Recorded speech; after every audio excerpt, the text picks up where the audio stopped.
The UN brief speaks very eloquently and quite instructively on the historic and deep-seated nature of racism in the US criminal justice system, as well as the civil justice system.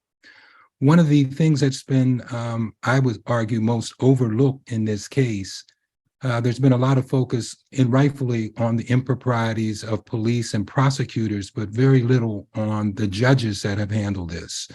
Judges in this case have whitewashed the racism that has been extraordinarily evident since the actual beating of Abu-Jamal on December 9th, 1981 by police that happened even before he was formally arrested.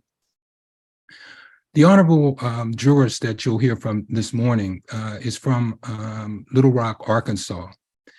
And the very first African-American judge that was elected to a judgeship in the United States took place in Little Rock, Arkansas in 1873. That man's name was Mifflin Gibbs. He was a Philadelphia native. And again, talking about the brief, it talks about the deep-seated and historic nature of racism in the United States, including other courts. And Mr. Gibbs, before he became a judge, when he was an activist and successful entrepreneur in California, protested against a practice in California that barred African Americans from being able to testify in courts against whites. So when we talk about the effect that the courts have had on Black people, say in California, somebody's land was stolen, a Black person's land was stolen, they couldn't even go into court and articulate it unless a white person was there vouching for them. That just shows you the long arc of racism in the US criminal justice system. I would like to just reference an item that was in the item marked number 35 in the UN brief, and they talk about the judge, the trial judge in the case, the late Albert Sabo. And he was specifically quoted as saying he was going to help them fry the N-word. Now, all of us, or many people, react to the use of that odious phrase, the N-word. And I think we should really start using that phrase, because putting it in the context of the N-word really dissipates some of its impact. But the worst aspect of this was the judge openly saying that he was going to help prosecutors convict this man. He would do whatever he can, bend or break the law, to make sure that this person was convicted. That goes to the core of an unfair trial and shows gross impartiality, or should I say gross partiality from the judge, which violates a judge's duty to impartiality, which is in the code of conduct for judges in Pennsylvania. When we look at the 1982 trial, this judge who promised to help prosecutors fry the N-word, fry Mumia, he stripped Mumia of his right to represent himself. He stripped him from being able to finish the jury selection. There was a lot of things that the judge did overtly and covertly to help prosecutors, dismissing jurors when he allowed other jurors to have the same sort of relief that the jurors that he dismissed was asked, blocking certain testimony coming in. The judge threw the trial. Now, when that judge's bias was an issue in Mumia's appeals in the mid-90s, the Pennsylvania Supreme Court allowed the judge to continue to stay on the case.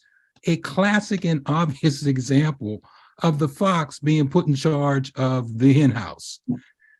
Sabo's bias in that 1995 hearing was so extraordinary that reporters from around the world, from Philadelphia to Florida, from New York to LA to London to Japan, criticized the ruling.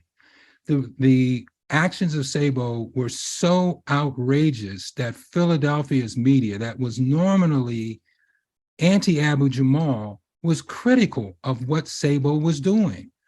The two daily newspapers, the Philadelphia Inquirer and the Daily News, both wrote editorials critical of Judge Sabo's demeanor and behavior during that trial.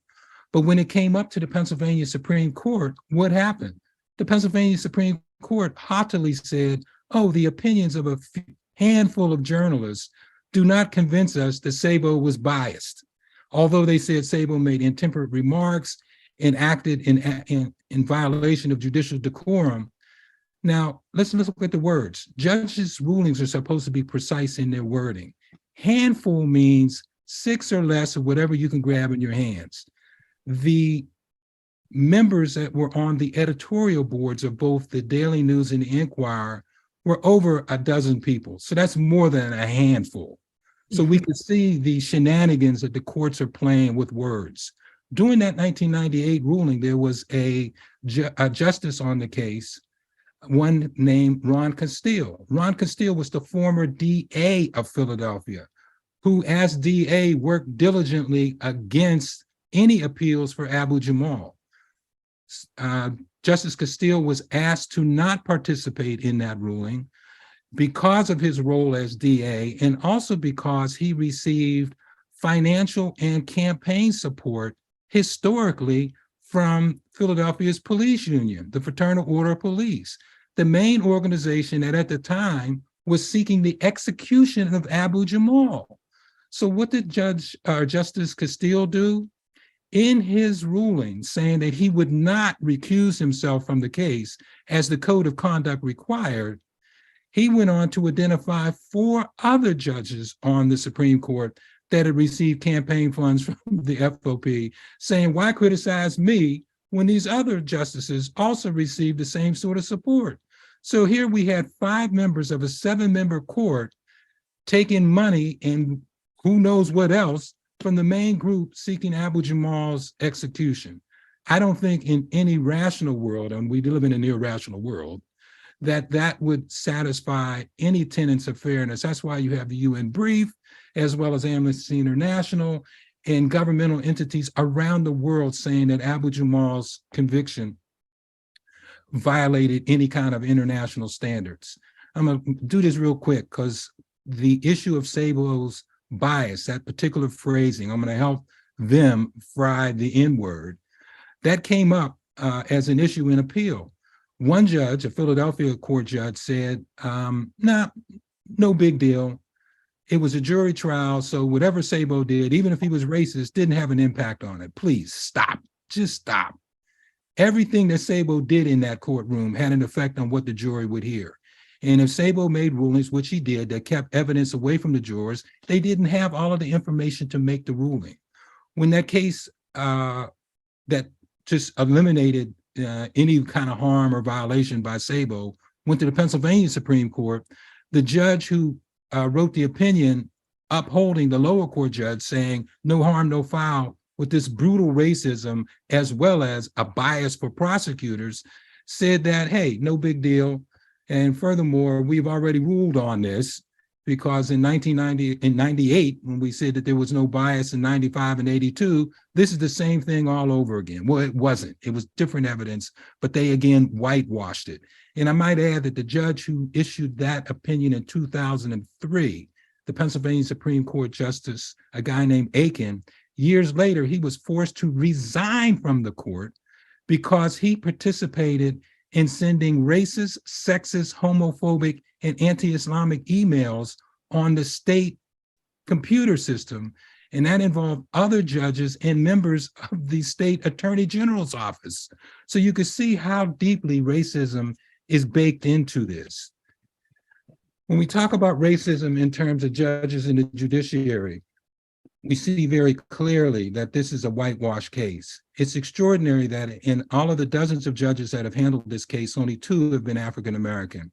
One was a judge named Leon Tucker, a Philadelphia court judge, and for the first time ever in over 3 decades of judicial rulings on this case was the word justice used in the context of Abu-Jamal when Judge Tucker overturned the case and said that Mumia was entitled to new appeals. That was brushed aside. And now we have this new evidence, 6 boxes of material, evidence in those materials.